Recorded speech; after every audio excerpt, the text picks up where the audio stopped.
Vi har fået problemstillingen, hvilke muligheder og udfordringer er der med at få gymnasieelever i dag til at opnå størst mulig læring. Der har vi så valgt vores første begreb, som er selvdisciplin. Og selvdisciplin, det er det her med, at man får evnen til at nå et mål, man har sat sig selv for, og kan få noget bedre ud af det.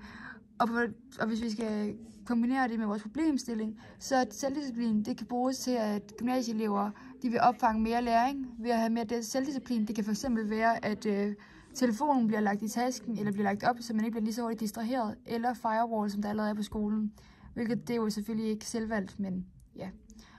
Og så jo mindre overspringshandlinger, og jo mere selvdisciplin vil man kunne få for det. Og aktiv coping har vi valgt som et andet begreb, og det er ændring ved hjælp af handling. Og det her med aktiv coping, det kan man bruge til, at man ligesom sætter sig selv for, at der skal ske en ændring i sin læring med, at man for eksempel kan være mere positiv i timerne, og være mere forberedt og være klar til at modtage læring. Ja, og så har vi problemfokuseret, og det betyder jo, at man ligesom gør et forsøg på at gøre noget ved årsagen eller kilden, som ligesom man har den udfordring med, og det kan jo så være i det her tilfælde lektier. Og hvis vi så også kobler det på sådan en problemstilling her i vores analyse, så har vi sagt, at problemfokuseret, det kan bruges til at gøre noget ved den udfordring, man har, altså at man ligesom gør en handling, og ligesom selv ligesom prøver at finde ud af, hvad man kan gøre med sit problem. Og så har vi også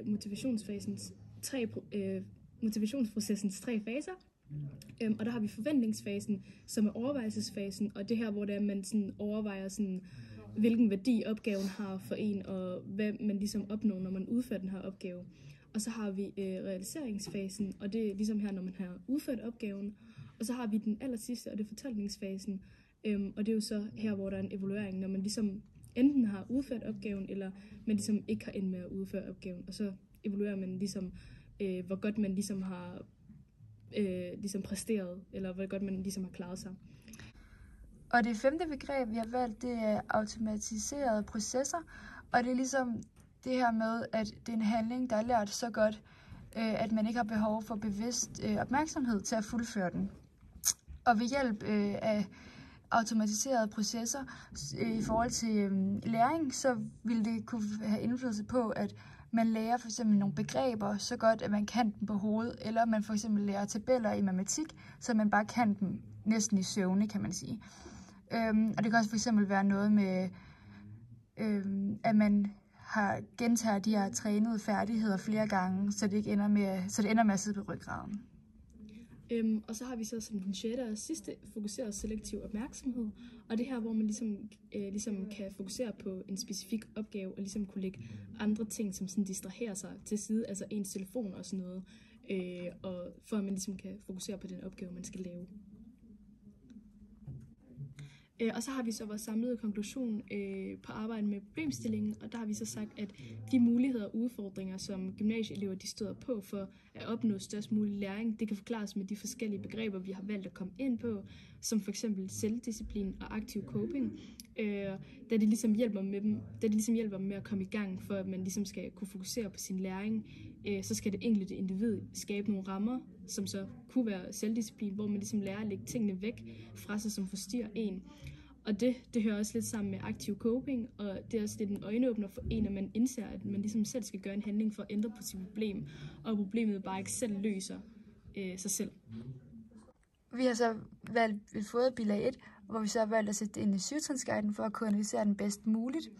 Og det har været Davidsen T., der har lavet den undersøgelse på gymnasieskoler, og det var i 2022 i juni måned.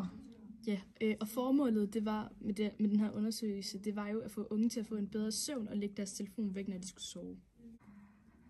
Dem, der deltog i undersøgelsen, var en specifik Sofie Haumann. Hun deltog, og hun havde ligesom sin egen vinkel på, hvordan hun selv synes, det var. Og vi har lige valgt et lille citat, og da jeg var lidt en del af ikke at kunne falde til ro før sengetid, så var jeg faktisk meget lydhør, da vi skulle arbejde med vores nattesøvn i en uge på skolen. Og hun går så i 2G på Ordrup Gymnasium, og hun udtaler, at hun skulle arbejde med det på skolen. Den måde kan hun være blevet udvalgt. Også der forsøget af gymnasieskoler, og hun går i 2G på et gymnasie. Derudover så er der 10 klasser, der også deltog i eksperimentet. Og så er det nok 10 klasser ikke nok til at kunne repræsentere hele verden, men måske i ens kommune vil 10 klasser være okay. I forhold til alderen og køn og kultur er det kun gymnasieelever fra alderen 16-20 år, men køn kunne være fint, for det nemlig er blandede klasser, men kulturen kunne have været valgt i forskellige gymnasier rundt omkring i kommunen. Og så har vi så metoder, og der snakker vi lidt om, hvad de gjorde, og hvilke metoder de så har brugt, og hvilke fordele og ulemper der er ved metoden. Og den metode, de ligesom har brugt, det var at lægge mobilen ude i køkkenet hen over natten, ellers så lagde de telefonen over i den anden ende af værelset, hvis det var for svært at lægge den ud i køkkenet. Og så var der ligesom de her 2 første regler, og det var, at de mindst skulle sove i 8 timer, og den anden regel, den gik så ud på, at de ligesom skulle slukke for deres sociale medier en time før de gik i seng. Og resultaterne, de var helt klart kvalitative, da det var med interviews og observationer af mennesker i bestemt sammenhæng, som der så er søvn i det her sammenhæng. Og så har vi ligesom fortolkning, hvor vi snakker, hvad resultaterne de kan bruges til at sige noget om, eller om de modsiger eller udfordrer de punkter fra andre tekster eller teorier eller undersøgelser. Og det resultaterne ligesom kan bruges til, det er, at man får ligesom en bedre søvn ved at lægge sin telefon væk fra sig, og man får mere læring, fordi man ligesom bliver mere frisk i hjernen af at få den søvn. Og så i forbindelse med vores psykologitimer, så har vi ligesom hørt en podcast, som hedder Dyb Godnat, og det her, hvor der er en søvnekspert, som ligesom fortæller, at man altså ikke skal sove i 7 timer i træk for at få en god søvn. Så her så modsiger den her tekst jo lidt det, vi har hørt i den podcast fra en søvnekspert. Og ved kritik, så har vi simpelthen valgt der etik. Undersøgelsen etisk forsvarlig, risikerer den at påvirke deltagerne vejet efter.